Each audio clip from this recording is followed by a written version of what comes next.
ഉപദേശം മനുഷ്യന്മാർക്ക് ഇഷ്ടമല്ല. ഞാൻ കുട്ടികളോട് ചോദിക്കും, നിങ്ങൾക്ക് അമ്മയും അച്ഛനും ചെയ്യുന്ന ഏറ്റവും ഇഷ്ടമുള്ള കാര്യം എന്തായിരിക്കും പിള്ളേർ പറയാ? ഉപദേശം നിർത്തണം, നിർദ്ദേശം കൊടുക്കാം. ഈ ഉപദേശം എന്തിനു തുല്യാണെന്ന് അറിയോ? പറയട്ടെ, ഉപദേശം എന്തിനു തുല്യാണെന്ന് പറയട്ടെ. എന്നോട് പിണങ്ങൂലല്ലോ, അതെ വേണ്ട, അത് പറഞ്ഞോട്ടെ.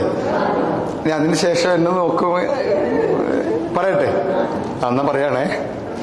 അതായത് നമ്മുടെ ഈ ഉരുളക്കിഴങ്ങ്, പരിപ്പ്, ചക്കക്കുരു, ഇതൊക്കെ കഴിച്ചാൽ നമ്മുടെ വീട്ടിൽ പതിവില്ലാത്ത പല ശബ്ദങ്ങളും കേൾക്കും.